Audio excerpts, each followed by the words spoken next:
اعلی حضرت اعلی حضرت اعلی حضرت اعلی حضرت اعلی حضرت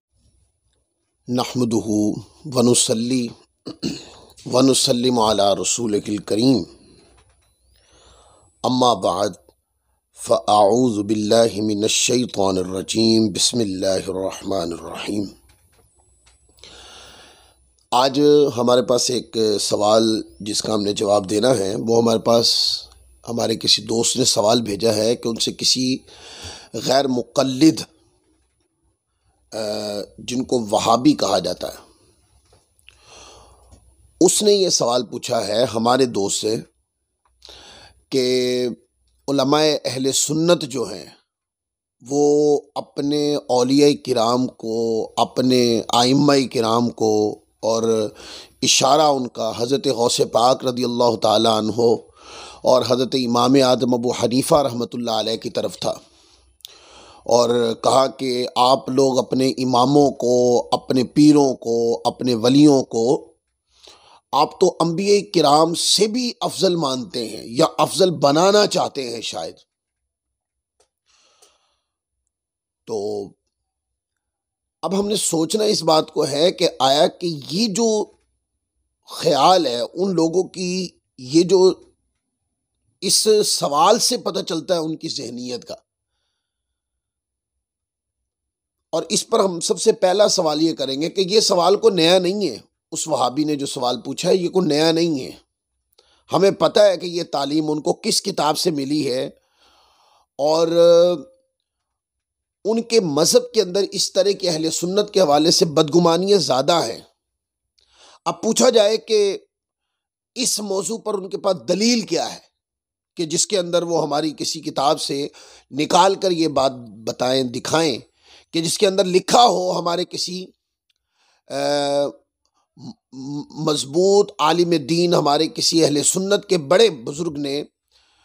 یا وہ ان کتابوں میں سے کوئی کتاب پیش کرے جو مسلمات اہل سنت ہیں، ان میں سے کوئی کتاب پیش کرے کہ جس کے اندر یہ بات لکھی ہو کہ اہل سنت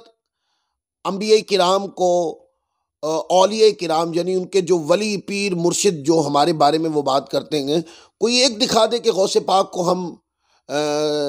انبیاء کرام سے افضل مانتے ہیں، امام اعظم ابو حنیفہ رحمۃ اللہ علیہ کو انبیاء کرام سے افضل مانتے، کوئی حوالہ تو اس کا ہو نا۔ اس لیے میں اکثر یہ بات کہا کرتا ہوں کہ غیر مقلدین لوگوں کے پاس صرف اعتراض ہے، اور اعتراض پہ وہ دلیل نہیں رکھتے۔ جیسے یہ اعتراض ہمارے پاس آیا ہے کوئی اس کی دلیل؟ میں کہتا ہوں کہ وہ یہ کہتے ہیں کہ ہم غوث پاک رضی اللہ تعالیٰ عنہ کو انبیاء کرام سے افضل مانتے ہیں۔ استغفر اللہ العظیم، ہم تو غوث پاک رضی اللہ تعالیٰ عنہ کو صحابہ کرام سے افضل بھی نہیں مانتے۔ غوث پاک ولیوں کے شہنشاہ ہیں، پر کوئی ولی جتنی بھی عبادت کر لے وہ صحابی سے افضل نہیں ہو سکتا۔ کیوں ہم حضرت غوث پاک رضی اللہ تعالیٰ کو انبیاء کرام سے افضل مانیں گے، یا امام اعظم ابو حنیفہ رحمۃ اللہ علیہ کو انبیاء کرام سے افضل مانیں گے؟ یہ اہل سنت پہ صریح الزام ہے، جاہلانہ، اور یعنی یہ علمی بدتمیزی ہے کہ آپ ایک سوال پوچھتے ہیں اور اس کی آپ کے پاس دلیل نہیں۔ سوال یہ کہ وہ بدگمانی آپ کے ذہن میں آئی کیسے؟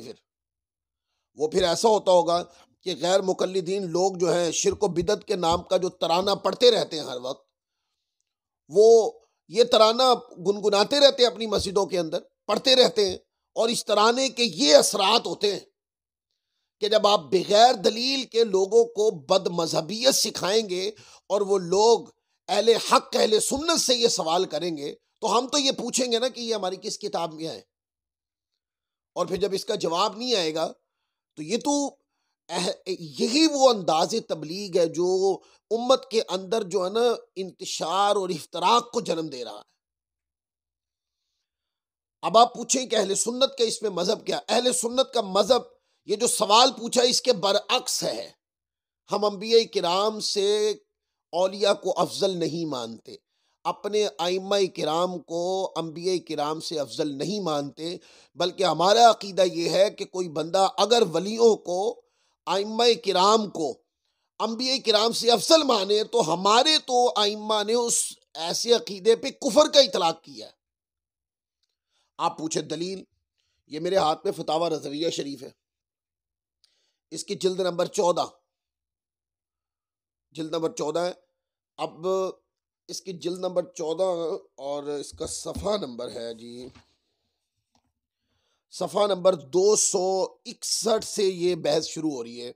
یعنی کہ یہ دیکھیں 261 سے یہ بحث شروع ہو رہی ہے، یہاں سے کفر نمبر 2۔ یہ رافضیت کے باتوں کا جواب اعلیٰ حضرت دے رہے ہیں، کیونکہ رافضی لوگ جو ہیں وہ ائمہ اطہار اہل بیت کو انبیاء کرام سے افضل مانتے ہیں، اور خاص کر مولا کائنات کے بارے میں یہ وہ عقیدہ رکھتے ہیں۔ بلکہ آج کل کے دور میں شہنشاہ نقوی جیسے بے علم اور لا علم لوگ کہ جو بڑے مہذب طریقے سے جھوٹ بولتے ہیں، ان لوگوں کی زبان سے میڈیا پر یہ جملے موجود ہیں کہ وہ یہ بات کہتے ہیں کہ ہم حضرت مولا کائنات علی مرتضیٰ کو انبیاء کرام کے برابر نہیں بلکہ انبیاء کرام سے افضل مانتے ہیں۔ یہ رافضیوں کا عقیدہ ہے۔ تو اعلیٰ حضرت چونکہ وہ ائمہ اطہار اہل بیت کو انبیاء کرام سے افضل مانتے ہیں، تو اعلیٰ حضرت اہل تشیع کے اس عقیدے کا رد کرتے ہوئے وہ دلائل دیتے ہیں کہ جو انبیاء کرام سے افضل مانے یہ عقیدہ بالاجماع کفر ہے، اس کے اوپر دلائل دیتے ہیں۔ اور رہی بات یہ، تو دلائل تو بھی سمجھاتا ہوں، میں آپ کو بتاتا ہوں کہ کیا لکھا اعلیٰ حضرت نے، لیکن ایک سوال ہے کہ شیعوں کو سمجھانا صرف سنیوں کے بس کا کام ہے، وہابیوں کے بس کا کام نہیں ہے،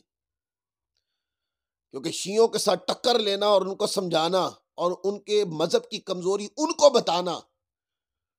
یہ صرف اہل سنت کا کام ہے۔ اور یہ اعلیٰ حضرت نے اس وقت کیا جب غیر مقلدین وہابیوں کی زبان گنگ تھی۔ یہ صرف امت پہ شرک و بدعت کے نام پر فتنہ پیدا کر سکتے ہیں، امت کے عقیدہ صحیحہ پہ دلائل کبھی بھی نہیں دے سکتے۔ یہ دیکھیں جلد نمبر 14 صفحہ نمبر 261 سے یہ بحث 62 سے شروع ہو رہی ہے۔ اپنے گھر میں فتاوی رضویہ شریف اٹھائیں اور خود پڑھیں اس کو، اور بغیر دلیل اہل سنت کے اوپر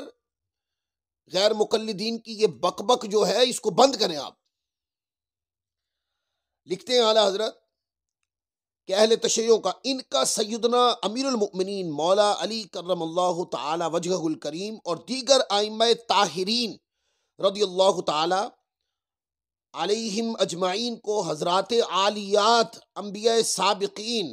علیہم الصلاۃ والتحیات سے افضل بتاتا ہے، اور جو کسی، اب یہ لفظ سن لیں، اعلیٰ فرماتے ہیں جو کسی غیر نبی کو نبی سے افضل کہے با اجماع مسلمین کافر اور بے دین ہے۔ یہ مذہب ہے ہمارا۔ اور پھر یہ اپنی رائے یعنی اپنا مذہب جو ائمہ علم اور ائمہ فقہ ائمہ عقیدہ کی روشنی میں امت میں رہا ہے، اپنے لفظوں میں واضح کر کے پھر اس کی تائید میں علماء کے دلائل آئے ہیں۔ یہ بات کر کے کہتے ہیں شفا شریف کے صفحہ نمبر 365 میں یہ عبارت موجود ہے کہ قاضی فضیل بن یاز رحمۃ اللہ علیہ لکھتے ہیں، اور اسی طرح ہم یقینی کافر جانتے ہیں ان غالی رافضیوں کو جو ائمہ کرام کو انبیاء سے افضل بتاتے ہیں۔ پھر آگے کہتے ہیں امام نووی رحمۃ اللہ علیہ کتاب الروضہ میں، پھر امام ابن حجر مکی رحمۃ اللہ علیہ الاعلام میں شفا شریف کی اس عبارت کو نقل فرماتے ہیں اور اس کو مقرر رکھتے ہیں، یعنی انہوں نے بھی اپنی کتاب میں شفا شریف کی اس بات کو بطور مذہب نقل کیا ہے۔ پھر ملا علی قاری رحمۃ اللہ علیہ شرح شفا قسطنطنیہ جلد نمبر 2 صفحہ نمبر 526 کے اوپر فرماتے ہیں ھذا کفر صریح۔ ملا علی قاری رحمۃ اللہ علیہ شفا شریف کی اس عبارت کو نقل کر کے اپنی رائے دیتے ہیں، اعلیٰ حضرت لکھ رہے اور فرماتے ہیں کہ یہ تو کھلا کفر ہے۔ پھر آگے شرح فقہ اکبر کی ایک عبارت نقل کی اور فرماتے ہیں وہ جو بعض کرامیہ سے منقول ہوا کہ جائز ہے کہ ولی نبی سے مرتبے میں بڑھ جائے، یہ کفر و دلالت اور بے دینی اور جہالت ہے۔ بتایا کہ یہ تو کسی اور کرامیہ لوگوں کا مذہب تھا، اہل سنت کا مذہب یہ نہیں ہے۔ اور وہ لوگ یہ مذہب مانتے تھے، اہل سنت ان کا رد کرتے ہیں اور ہم اس کو بے دینی تسلیم کرتے ہیں، صریح کفر مانتے ہیں اس بات کو۔ کیوں؟ اگر اس عقیدے کو مان لیا جائے تو قرآن مجید کی بہت ساری آیات کے اندر جو صفات مخصوصہ انبیاء کرام کے لیے آئی ہیں قرینے واضح کے ساتھ، کیا کریں گے ان کی، کیا تطبیق کریں گے ان آیات کی؟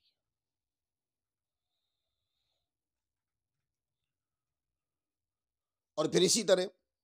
شرح مقاصد کے اندر لکھا، اعلیٰ حضرت عبارت نقل کی، کہتے ہیں بے شک مسلمانوں کا اجماع قائم ہے اس بات پر کہ انبیاء کرام علیہم الصلاۃ والسلام اولیاء اعظام سے افضل ہوتے ہیں، اس لیے کہ اولیاء جو ہوتے ہیں وہ انبیاء کرام کی فیض و برکات سے عزت اور شرف اور قربت خدا پاتے ہیں، اور انبیاء کرام کو اللہ تبارک و تعالیٰ عز و جل اپنا مقرب اور برگزیدہ بندہ بنا کے بھیجتا ہے۔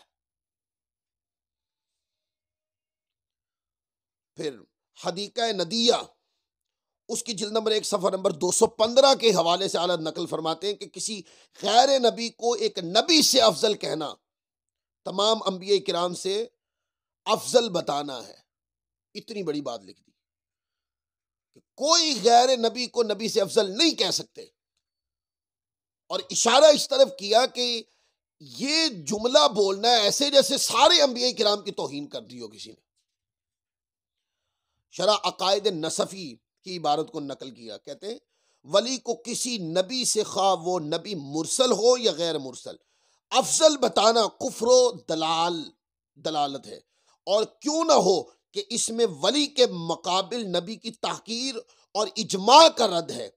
کہ ولی سے نبی کے افضل ہونے پر تمام اہل اسلام کا اجماع ہے۔ پھر ارشاد الساری شرح صحیح بخاری علامہ قسطلانی رحمت اللہ علیہ کی جلد نمبر 1 صفحہ نمبر 175 سے ایک عبارت نقل کی، اور کہتے ہیں علامہ قسطلانی لکھتے ہیں نبی ولی سے افضل ہے اور یہ امر یقینی ہے، اور اس کے خلاف کہنے والا کافر ہے، یہ ضروریات دین میں سے ہے۔ اور پھر آگے پھر لکھتے ہیں اعلیٰ حضرت فرماتے ہیں روافظ کے مجتہدان حال نے اپنے فتووں میں ان صریح کفروں کا اقرار کیا، اور بالکل ایسا ہی ہے۔ وہ آج برسر منبر بولتے ہیں ان ساری باتوں کو، برسر میڈیا انہوں نے یہ باتیں کی، ان کی کتابوں میں لکھی ہیں، وہ افضل مانتے ہیں، انبیاء کرام سے افضل مانتے ہیں۔ لیکن خلافت کی بحث علیحدہ ہے، ہمارے نزدیک تو روافظ لوگ خلافت کی بحث میں بھی غلط ہیں، وہ امت کے اجماع سے کٹے ہوئے ہیں اس باب میں، ان کو خبر ہی نہیں ہے تاریخی واقعات کی اور حقیقی پس منظر کی، کوئی خبر ہی نہیں ہے ان کو۔ ایک عقیدہ ہے جو خود ہی سے گھڑ لیا گیا، ایک فتنے کے طور پہ امت میں داخل کر دیا گیا۔ لیکن میں بات ائمہ اطہار اہل بیت کی افضلیت اور خلفائے راشدین کی افضلیت کی نہیں کر رہا ہوں، اس میں بھی اہل سنت کا موقف جو ہے وہ اسی ترتیب سے ہے، سیدنا صدیق اکبر، پھر حضرت فاروق اعظم رضی اللہ تعالیٰ عنہ، پھر حضرت عثمان غنی رضی اللہ تعالیٰ عنہ، پھر حضرت مولا کائنات علی شیر خدا رضی اللہ تعالیٰ عنہ، یہ ترتیب اہل سنت کے ہاں۔ لیکن میں بات کر رہا ہوں کہ وہ تو ائمہ اطہار اہل بیت کو انبیاء کرام سے بھی افضل مانتے ہیں، یہ بات میڈیا میں آج بھی موجود ہے۔ روافظ کا رد کرنا اس سوال میں مقصود نہ تھا، اس لیے ہم نے اس پہ دلائل نہیں دیے۔ ہمارے سامنے سوال غیر مقلدین کی طرف سے ایک الزام تھا اہل سنت کے اوپر کہ وہ اپنے ولیوں کو اور اپنے اماموں کو انبیاء کرام سے بھی افضل مانتے ہیں شاید۔ استغفر اللہ العظیم، اس اعتراض کا جو اہل سنت پہ کیا گیا، کیا دلیل ہے غیر مقلدین کے پاس اس بات کی؟ کوئی دلیل نہیں، لہذا وہ کیا سوال ہے جس کے اوپر دلیل نہیں ہے، اور جو آپ سوال کریں اس پہ دلیل نہ رکھیں وہ سوال نہیں ہوتا، وہ الزام ہوتا ہے، اور الزام اگر جھوٹا ہو اور لگا دیا جائے تو وہ الزام ہی فقط نہیں ہوتا، گناہ صریح بہتان ہوتا ہے۔ لہذا میں گزارش کروں گا کہ اگر آپ کو کوئی سوال ہے، کوئی ایسا سوال نہیں ہے کہ جو آپ کے پاس ہو مذہب اہل سنت پر، ہمارے پاس اس کا جواب نہ ہو، کوئی سوال نہیں ہے غیر مقلدین اور اہل باطل کے پاس جس کا جواب ہمارے پاس نہ ہو۔ لیکن بات یہ ہے اگر آپ نے بات دلیل سے سننی ہے تو آپ کا سوال دلیل پہ مبنی ہونا چاہیے کہ آپ ایک مذہب کے اندر کمزوری نکال رہے ہیں، اگر وہ اس مذہب میں ہے ہی نہیں. اب میں نے فتاوی رضویہ شریف پڑھ کے سنایا آپ کو، یہ تو غیر مقلدین کے کیے ہوئے اعتراض کے ساری مخالف بات نکل آئی ہے. اب کیا کہیں گے آپ؟ لہذا ہمارے دوست جو جن پر یہ سوال آتے ہیں، یہ سوال جواب تو ہم نے دیا تھا کہ آپ کی تشفی ہو سکے، لیکن جب کوئی بندہ سوال پوچھے تو میں گزارش کروں گا کہ اس سے یہ پوچھیں کہ یہ ہماری کون سی کتاب میں لکھا ہے. اگر وہ بتائے کہ ہاں کسی کتاب میں لکھا ہوا ہے آپ کے مذہب کی یہ بات ہے تو ہم اس کا جواب دینے کے پابند ہیں. اور اگر ہماری کسی کتاب میں نہیں لکھا تو کسی جاہل اور پاگل آدمی کا کوئی بھی عمل اٹھا کے آپ اس کو اہل سنت بنا دیں گے. اہل سنت کا مذہب اس طرح من گھڑت رویوں پہ مبنی نہیں ہے. اہل سنت کا مذہب جو ہے وہ اہل سنت علماء کی کتابوں میں درج ہے. لہذا کتاب کی بات کریں تو سوال کا جواب بھی انشاءاللہ ہم دیں گے. اللہ تعالی ہم سب کو عمل کی توفیق عطا فرمائے. وما علینا الا البلاغ المبین.